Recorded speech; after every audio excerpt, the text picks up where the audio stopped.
লেখা রয়েছে আমাদের স্কুল সাপের বাড়ি ঘর, পারছি না ক্লাস ঘরে ঢুকতে আমরা, ঘর ভাঙা চাল ভাঙা ঘরের ভিতর ক্লাস করতে পারছি না আমরা, সাপ করেছে ক্লাস ঘরে আমরা আছি বাইরে পড়ে। মানে সাপেই ক্লাস করছে ঘরের মধ্যে, অথচ স্টুডেন্টরা ক্লাস করছে, ছোট ছোট কচিকাচারা ক্লাস করছে কিন্তু একদম ঘরের বাইরে। একদম আরো বিস্তারিত জানার চেষ্টা করবো। দেখো আমাদের স্কুল খুব খারাপ পরিস্থিতিতে আছে, তাই প্রাণ বাঁচান প্রশাসন আমাদের। ছোট ছোট বাচ্চারা আজ কিন্তু রাস্তায় নেমে আর্জি করছে সরকার বা প্রশাসনের কাছে। এই যে একটা মানে জটিল পরিস্থিতি, যে স্কুলে বসে ছোট ছোট বাচ্চারা ক্লাস করবে, সেই স্কুলে কিন্তু সাপের অত্যাচারে কিন্তু বাচ্চারা আজ ক্লাস করতে পারছে না। এই বৃষ্টির দিনে, ঝড় বাদলের দিনে তারা কিন্তু বাইরেও ক্লাস করছে। শিক্ষকেরা ক্লাস করানোর চেষ্টা করছেন ক্লাসরুমের বাইরে যতটা সম্ভব ক্লাস করানো, কিন্তু এরপরে শিক্ষকরাও কিন্তু যেটা আমি জানতে পারলাম, এর আগে পেপার ক্লাসিং হয়েছিল, মিডিয়া ক্লাসিং হয়েছিল, তারপরেও কিন্তু হয়নি। সুরাহা না হওয়ার পর কিন্তু অভিভাবক থেকে শুরু করে স্কুলের বাচ্চারা তারা কিন্তু সকলেই আজকে চলে আসছে রাস্তায় কাংলাতলির মোড়ে পথ অবরোধ করতে। আমি কিন্তু আরেকবার বলে রাখি, মেখলিগঞ্জ ব্লকের কাংলাতলিতে কোনো লাভ হয়নি, অবরোধ করা হয়েছে। কেন পথ অবরোধ করা হয়েছে? মেখলিগঞ্জ ফুলকাটা যে প্রাইমারি স্কুল রয়েছে, স্থানীয়জন সেতুর পরেই প্রাইমারি স্কুল, সেই প্রাইমারি স্কুলের অবস্থা কিন্তু বেহাল। সেই বেহাল পরিস্থিতিতে কিন্তু স্কুলের বাচ্চারা ক্লাস করতে পারছে না, কারণ ঘরের মধ্যে পড়ুয়ারা ক্লাস করবে, সেখানে কিন্তু সাপেরা ক্লাস করছে, এটাই জানা যাচ্ছে। অভিভাবক থেকে শুরু করে শিক্ষকরা তারা কিন্তু সকলেই সামিল হয়েছেন এই পথ অবরোধে। আমি দেখানোর চেষ্টা করছি সি নিউজের মাধ্যমে আপনারা দেখছেন সি নিউজ। আমি আরেকবার বলে রাখি, মেখলিগঞ্জ ব্লকের কাংলাতলিতে কিন্তু ছোট ছোট পত্রিকা যারা স্কুলের যে বাচ্চারা তারা কিন্তু আজকে সকলে পথ অবরোধ করেছেন। কারণ একটাই, স্কুলের ঘরে চাল ভাঙা, জল পড়ে স্কুল প্রশাসন, স্কুল লেভেল থেকে হায়ার অথরিটিকে জানানো হয়েছে এবং এরপরে সোশ্যাল মিডিয়ার মধ্যে খবর করা হয়েছে, পেপারে দেওয়া হয়েছে, তারপরেও কোনো রকম শোনা হয়নি বলে অভিভাবকরা জানাচ্ছেন এবং স্কুলের শিক্ষকেরা জানাচ্ছেন। এরপরেও এভাবে ক্লাস করাতে করাতে কোনো বাচ্চার যদি কোনো ক্ষয়ক্ষতি হয়ে যায়, এই রিস্ক কে নিবে, এর দায় কে নিবে? সেই সুব্যবস্থার জন্য এখানে যাতে কোনো রকম ভবিষ্যতে আগামী দিনে কোনো রকম খারাপ একটা ঘটনা না ঘটে, যার কোনো প্রশাসনের কাছে আর্জি জানাতে আজকে কিন্তু ছোটো ছোটো বাচ্চারা পথে নেমেছেন, তারা পথ অবরোধ করছেন। স্কুলের চাল ঠিক রাখবে, স্কুলের ঘর ঠিক রাখবে, যাতে স্কুলে ছাত্রের উপদ্রব কমে। আমরা কিছুদিন আগে জানতে পারি স্কুল মারফত যে ক্লাস চলাকালীন কিন্তু ওখানে মানে বাচ্চার মধ্যে সাপ ঢুকে গেছে, বড় বড় সাপ, ছোট ছোট সাপের বাচ্চা। তখন কিন্তু আতঙ্কিত হয়ে কিন্তু শিক্ষকেরা যতটা পেরেছেন তাদেরকে বাচ্চাদের সরিয়ে নিয়েছেন এবং সেই ক্লাসরুমকে ছেড়ে দিয়ে তারা, আমরা এটাও দেখেছি, বাইরে ক্লাস করা শুরু করেছেন। এভাবে চলতে থাকা কতদিন? মাঝখানে যদি কোনো রকম একটা দুর্ঘটনা ঘটে যায়, এর দায় কে নিবে? সেই দায়ের সমাধান টানতেই কিন্তু আজকে মেখলিগঞ্জের কাংলাতলিতে পথ অবরোধে সামিল হয়েছেন স্কুল শিক্ষক থেকে শুরু করে অভিভাবিকেরা। দেখছেন বাচ্চাদের হাতে প্লাকেট, ঘর ভাঙা চাল ভাঙা ঘরের ভিতর ক্লাস করতে পারছি না আমরা। মানে স্কুল ঘর আছে, সব কিছুই আছে, কিন্তু ক্লাস করতে পারছে না, এ অদ্ভুত বিষয়। তাই এর সমাধান যদি দ্রুত হয়, সেই সমাধানের দ্রুত নিয়েই কিন্তু আজকে ছোটো ছোটো পত্রিকা যারা পথে নেমেছে। আমি জানার চেষ্টা করবো বাচ্চারা কি বলছে। সেই কেন আজকে পথ অবরোধ করলা কেন?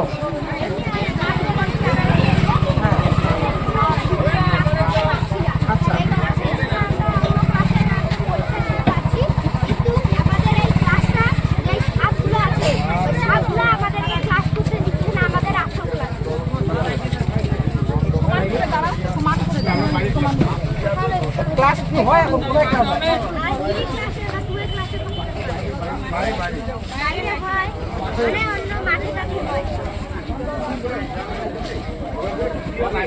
দেখতেই পাচ্ছেন, আমি আর একবার বলে রাখি, আমি এই মুহূর্তে লাইভে রয়েছি। এটা মেখলিগঞ্জ ব্লকের কাংলাতলির মোড়ে পথ অবরোধ করেছে, পিছনে কিন্তু অনেক লম্বা গাড়ির লাইন লেগে গেছে।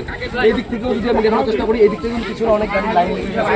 কারণ হচ্ছে কয়েকদিন ধরেই কিন্তু মেখলিগঞ্জ ব্লকের বাগডোগরা অঞ্চলের গভর্নমেন্ট একটি বিদ্যালয়, যেটা স্বামীবাজার নদীর পরেই কিন্তু এই বিদ্যালয় রয়েছে। এই বিদ্যালয়ের ঘরের চাল অবস্থায় রয়েছে, ঘরের মধ্যে থাকার কারণে এখানে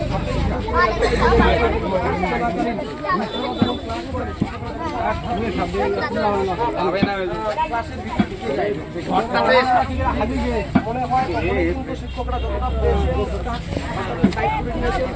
একের পর এক প্রায় সময় এই বাধ্য হয়ে শিক্ষকরা ক্লাস করাচ্ছেন ঘরের বাইরে গাছের তলায় বসিয়ে। এর আগেও এর আগেও হয়েছিল এই মনটা, তারপরে জানানো হয়েছে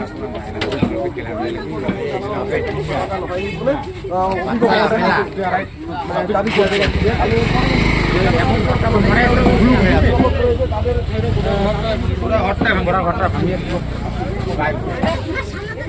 কেমন মনে হলো কামটা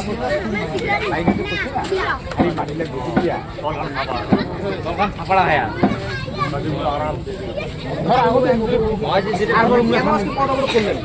করলাম যে আমরা ফুলকাটাপুরি বাংলাতলি মোড়ে যে একটা স্কুল আছে, প্রাইমারি স্কুল। স্কুলটাতে এক তো ভালো না, একদম পিছন পাশে জঙ্গল, জঙ্গলের জন্য ওখানে ভিতরে সাপ আছে। এই যে ঘরটা বানাইছে, ঘরটার ভিতরে রেন্দুরে খালের জন্য সাপ ঢুকছে। ওই সাপটা কিন্তু আমি নিজেই দেখছি, এবং কি সাপের যে ক্লাস চলতেছে, ক্লাসের বগলটা রুমে একটা বড় গোমা সাপ ঢুকছে। ওই গোমা সাপটা যদি ওই অফিস হয়ে না থেকে যদি ক্লাসরুমে ঢুকতো, তাহলে কিন্তু যে কোনো কারণ একটা ঘটনা হয়ে যেত। তার জন্য আমরা গ্রামের পঞ্চায়েত থেকে প্রধান পর্যন্ত, এবং কি আমাদের যেখানে বিধায়ক আছে, বিধায়কও জানা গেছে, পেপারি ফেলাচি করা গেছে, এবং কি তার মধ্যে আমরা মিডিয়া, সোশ্যাল মিডিয়াও করছিলাম, কিন্তু কোনো উপায় হয় নাই। তো আমাদের জানি যে আমার এখানে যদি স্কুলটা একটু ভালো হয়, ছাত্ররা ক্লাস করতে পারে, কিন্তু কোনো গার্জিয়ানের ভয় থাকে না যে একটা বাচ্চাকে স্কুলে পাঠাবো, স্কুলে পাঠাইতে না পারি যে কোনো কিছু হয়ে যায়। আর এখানে তো এখন আগের দিন নাই যে একটা বাবার 3-4 ছেলে মেয়ে, এখন তো সবারই হিসাব মতন 2টা 1টা, তো একটা সবাই বাচ্চার ভয় থাকে। তার জন্য আমরা একটা পদক্ষেপ করতে দিই। এই যে আপনার নাম? আমার নাম অনিল বর্মন। আপনার ছেলে বা মেয়ে হ্যাঁ, স্কুলে পড়ে। আমরা কিন্তু ইতিমধ্যে পেয়ে গেছি আমাদের ওই স্কুলের এলাকার পঞ্চায়েত লক্ষ্মীকান্ত বর্মন। আমি তাকে জিজ্ঞাসা করবো কি হয়েছিল আজকে, কেন পরবর্তী সম্মেলন? এখানে বাচ্চাগুলো যেগুলো স্কুলে পড়ে, তাদের যে অভিভাবকগুলো আছে, অভিভাবকগুলো পদবোধ করছে। বিশেষ করে আমাদের স্কুলে প্রায় মানে বাইরে আমাদেরকে বলা হয়েছে অঞ্চল থেকে তো লেবার লাগিয়ে পিছনে যে জঙ্গলগুলো আছে ওগুলো পরিষ্কার করে দেওয়া হচ্ছে, আর যাতে মেডিসিন দেওয়া যায়, যাতে পোকামাকড় না আসে, আমাদের তরফ থেকে এগুলো করা হয়েছে। আমাদের করা হয়েছে, প্লাস পেপার ফ্লাশিংও করা হয়েছে। থেকে উপর লেভেলে জানানো হয়েছে, এখন উপর লেভেল থেকে কোনো সুবিধা নেই। এখন যদি কোনো বাচ্চার কোনো অসুবিধা হয়ে যায়, ওই জিম্মাটা তো আর আমি নিতে পারবো না। জিম্মাগুলো যদি আমাকে এসে ধরে, আমি তো আর কিছু ছাড়া আছে, ওদের জিম্মাদারি নিতে পারবো। তার জন্য ওরা অভিভাবকরা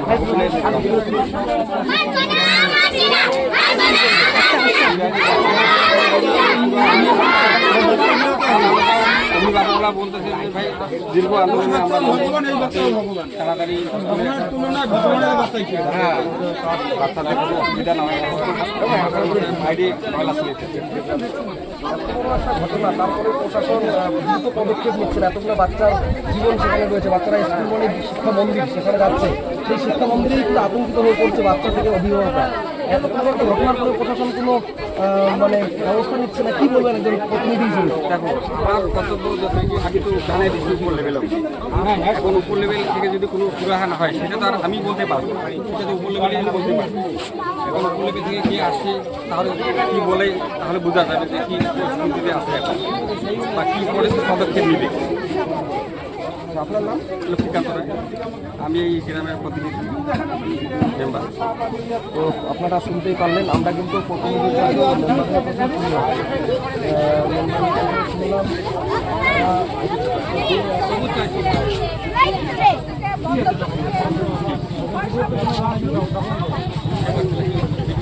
পেপার ইয়ে আছে, নিউজ আছে,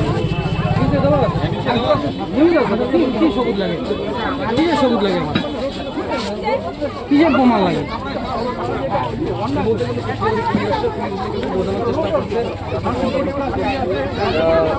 খুলে যায়।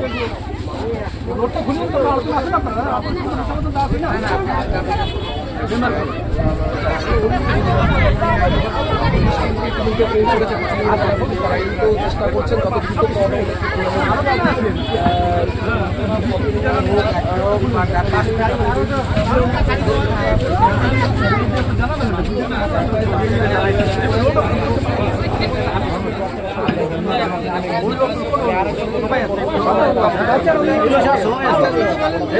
বলো না, বাচ্চাটাকে বলো, বাচ্চাটাকে বলো, সবাই আছে।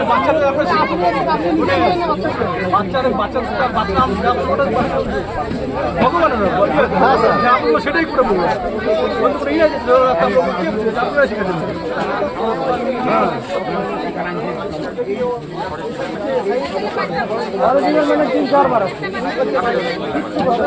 স্যার এখন করবো কি, আমরা কি করবো, বাচ্চারা এখন করবে কি?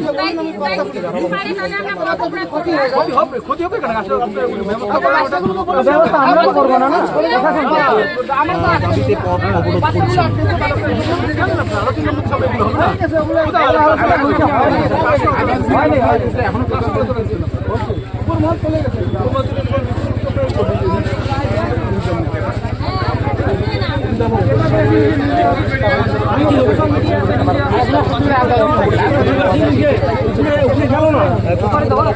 সব কিছু করা আছে কিন্তু এখন কোনো হয়নি।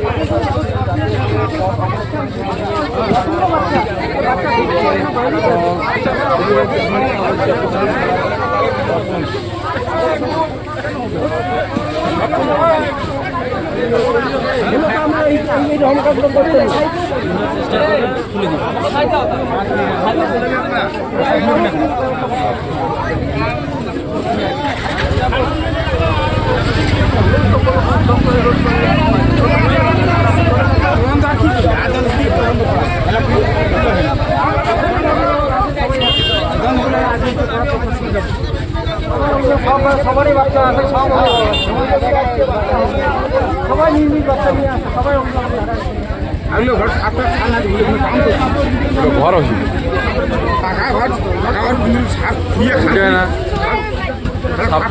সবাই একদম ভিড় হয়ে আছে।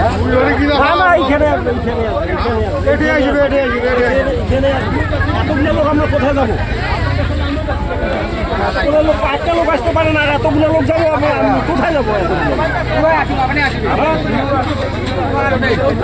রাস্তা রাস্তা বন্ধ থাকলে ঠিকই আসে, আমরা দৌড়িয়েছি।